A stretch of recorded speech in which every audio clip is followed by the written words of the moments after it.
Assalamualaikum warahmatullahi wabarakatuh. Perkenalkan, nama saya Andini Novianti dengan NIM 211E2133. Pada kesempatan kali ini, saya akan membuat video untuk memenuhi kelengkapan tugas mata kuliah statistik. Pada kesempatan ini, saya akan menjelaskan sedikit mengenai uji korelasi regresi, uji F dan uji T, juga ANOVA satu arah. Kita pada pengujian yang pertama, yaitu uji korelasi regresi, di mana analisis regresi ini digunakan untuk mempelajari dan mengukur bentuk hubungan statistik yang terjadi antara dua atau lebih variabel. Sedangkan analisis korelasi untuk mengukur seberapa kuat atau derajat kedekatan suatu relasi yang terjadi antar variabel. Di sini saya sudah memiliki data, yaitu konsentrasi dalam satuan ppm dan juga absorban. Pertama, kita blok dulu datanya. Lalu kita klik insert. Kemudian kita pilih chartnya yang ini, diagram scatter. Kita pilih yang pertama. Setelah selesai, ini kan belum ada apa-apanya. Kita pilih quick layout, terus kita pilih layout ke-9.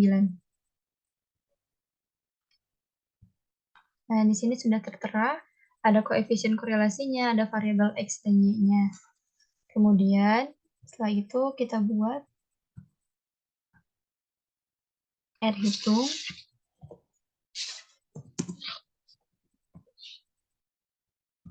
R tabelnya.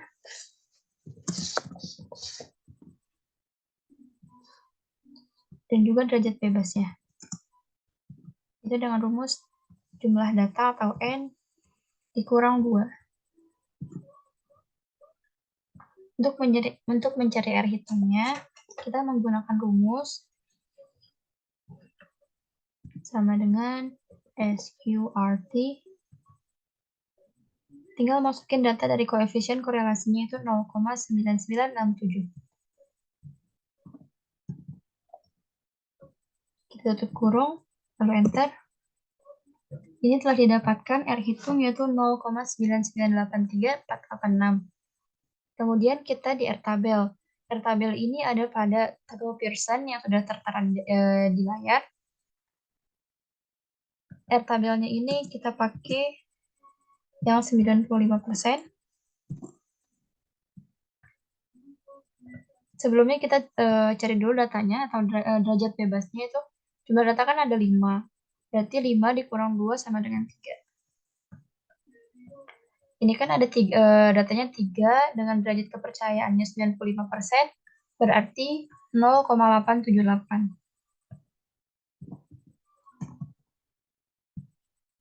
Nah, setelah didapatkan seperti ini, R hitungnya 0,9983486. Kemudian R tabelnya 0,878 dan derajat bebasnya 3.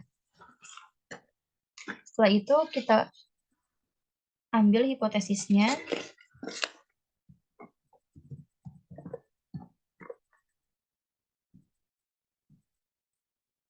Karena R hitung itu lebih besar daripada R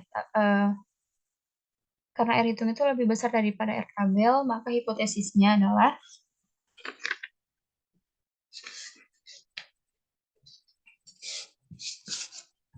R hitung lebih besar daripada R tabel, maka terdapat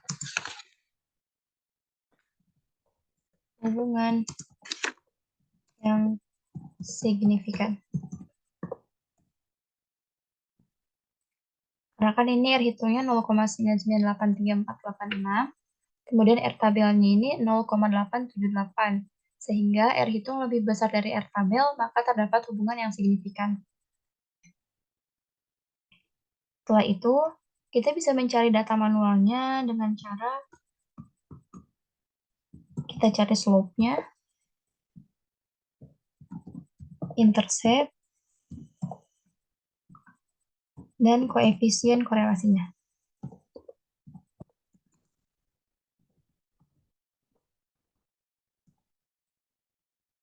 Slope ini dicari dengan rumus sama dengan kita tulis slope Setelah selesai, kan di sini datanya ada kemauan yes. Kemudian ada titik koma, kita masukin data lagi. Pertama kita masukin dulu datanya, lalu klik titik koma, lalu klik data sebelahnya. Enter. Kemudian setelah itu intercept, rumusnya intercept. Kemudian perlakukan sama kayak yang slope tadi. Kita blok datanya, klik titik koma, lalu blok data sebelahnya. Kemudian koefisien korelasinya sama dengan kita pilih korel, dan sama seperti tadi, kita blok data pertama, lalu klik titik koma, dan blok data setelahnya. Tinggal di enter aja, maka telah didapatkan slope-nya 0,000396, atau kita bisa bulatin jadi 0,0004, intercept-nya 0,0002, dan koefisien korelasinya 0,998375. Nah, karena kan hipotesisnya itu R hitung lebih besar daripada R tabel, maka terdapat hubungan yang signifikan. Artinya, konsentrasi dengan absorbannya berbanding lurus. Semakin tinggi konsentrasinya, maka semakin tinggi juga absorbansinya. Sekian dari saya. Wassalamualaikum warahmatullahi wabarakatuh.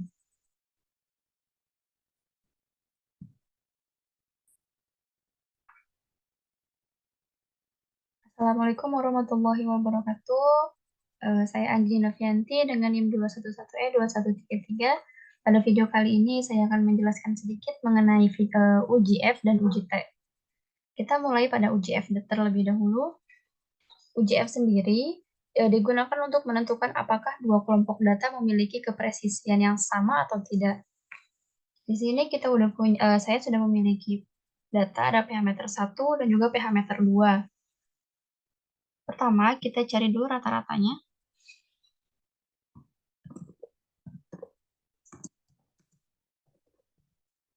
Kemudian kita cari variance.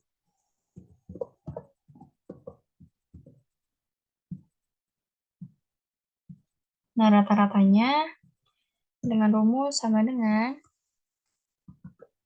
average. Karena rumus mencari rata-rata itu average. Kita blok data yang ini, kita enter. Kemudian kita tinggal copy ke samping. Nah, untuk variance, rumusnya var s. Sama seperti sebelumnya, kita blok data yang pertama, kita enter, kemudian tinggal kita copy ke samping. Nah, setelah selesai,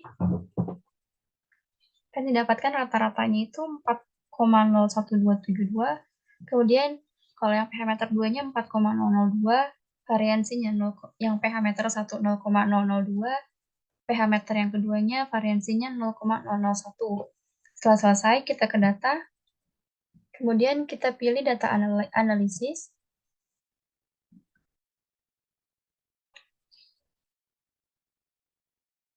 Setelah selesai, kita pilih yang F, test to sample for variance. Kita klik OK. Setelah selesai, kita tinggal masukin data-datanya. Ini variabel 1. Kita masukin yang ini. Kita bawa judulnya ya. Setelah selesai, kita masukkan data yang kedua.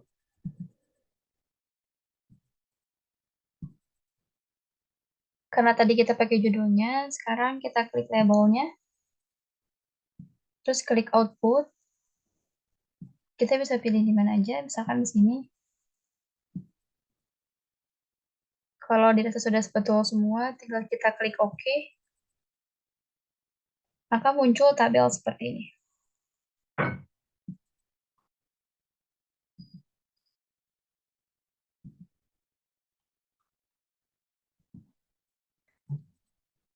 Maka min rata-rata itu 4,01, yang pH meter 1, pH meternya 4,002, sama seperti yang ini rata-rata yang tadi kita cari manual.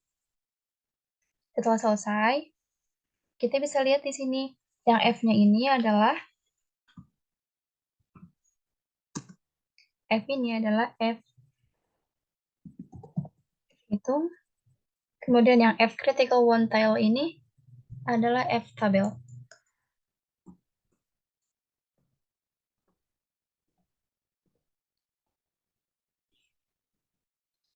Kita kasih tanda biar gak bingung.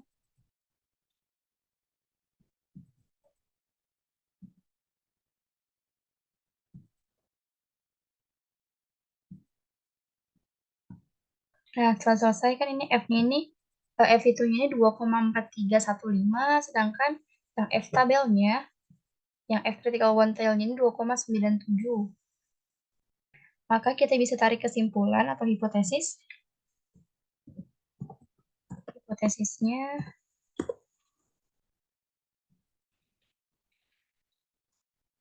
untuk uji F, hipotesisnya H0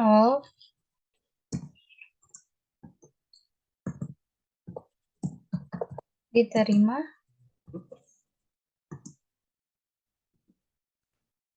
H1 ditolak jika nilai F itu lebih kecil daripada F tabel. Maka kepresisian dua kelompok data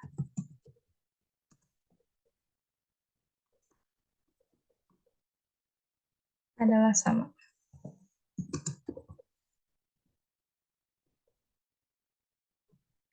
Kenapa hipotesis seperti ini? Karena kita bisa lihat di F hitungnya, ini 2,43, sedangkan F tabelnya 2,97, yang artinya F hitung itu lebih kecil daripada F tabel. Ini untuk uji F-nya. Sekian dari saya. Apabila ada kesalahan dimaafkan. Wassalamualaikum warahmatullahi wabarakatuh.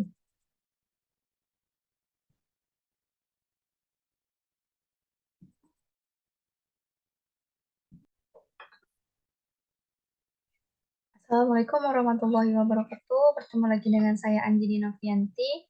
Pada kesempatan kali ini saya akan menjelaskan video selanjutnya, yaitu tentang uji T.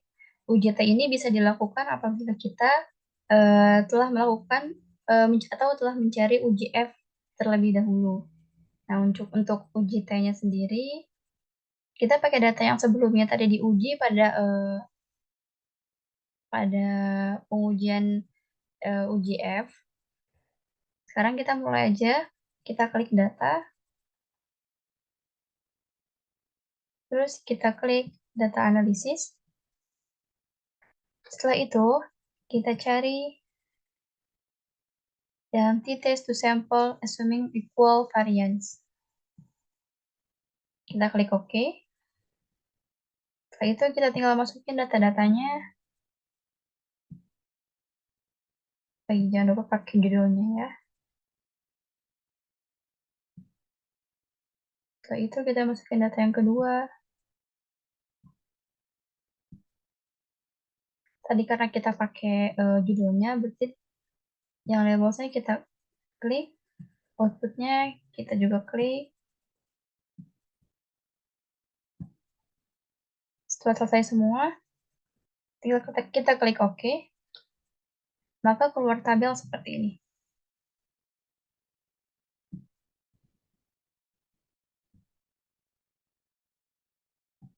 Nah, untuk uji T, untuk uji T ini, yang T startnya itu adalah T hitung. Sedangkan yang T critical to tail itu adalah T tabelnya.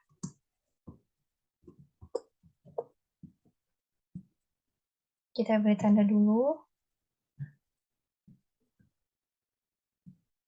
Yang T startnya itu T itu.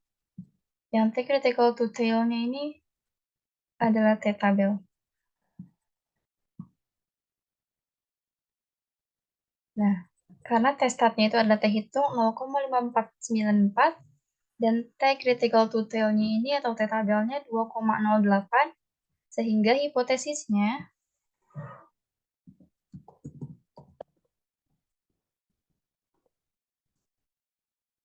H0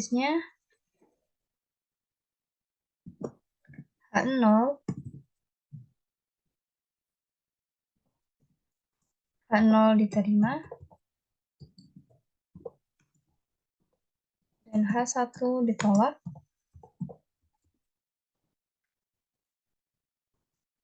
jika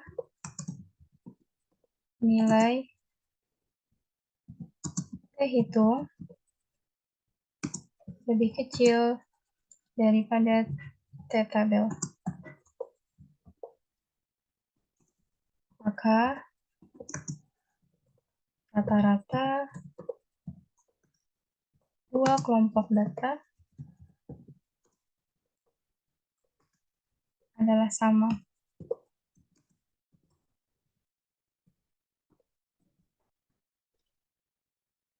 Jadi hipotesisnya adalah H0 diterima dan H1 ditolak. Jika nilai T hitung lebih kecil dari T tabel, maka rata-rata dua kelompok data adalah sama.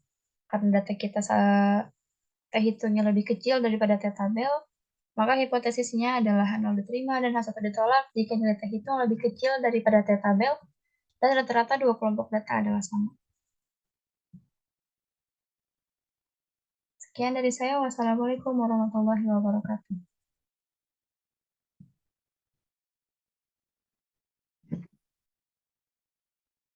Assalamualaikum warahmatullahi wabarakatuh. Saya Andini Novianti. Pada video kali ini saya akan menjelaskan sedikit mengenai ANOVA satu arah.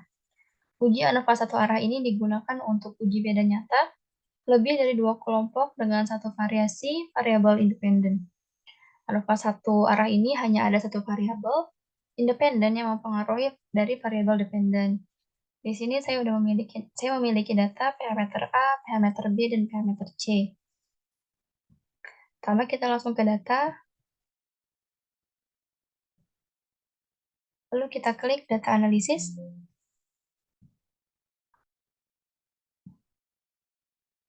Setelah itu kita pilih ANOVA yang single factor. Lalu klik OK.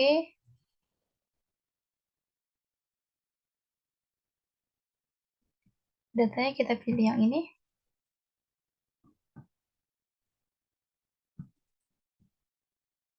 Kemudian kalau kita pakai labels, kita klik labelsnya. Outputnya kita klik di sini. Kalau dirasa sudah selesai semua, tinggal klik OK. Dan didapatkan tabel ANOVA single factor yang seperti ini. Bisa kita lihat code-nya atau datanya sama, ada 11. Sumnya dari pH meter A, B, dan C. Kemudian ada rata-ratanya, ada variansinya. Kemudian untuk di uji ANOVA sendiri, di sini ada F hitungnya yang F itu 0,37 dan F tabelnya itu yang F grid 3,3. Maka kita bisa mengambil hipotesis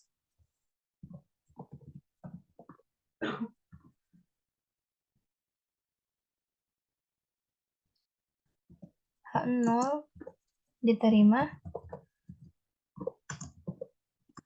dan H1 ditolak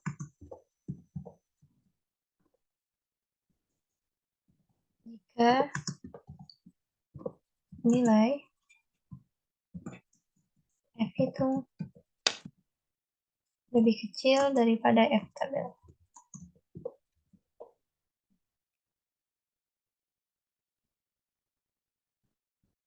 Kita bisa lihat di sini F hitungnya ada 0,37, sedangkan yang F tabelnya 3,31, sehingga F itu lebih kecil daripada F tabel. Artinya, tidak ada perbedaan rata-rata antara pH meter A, pH meter B, dan pH meter C.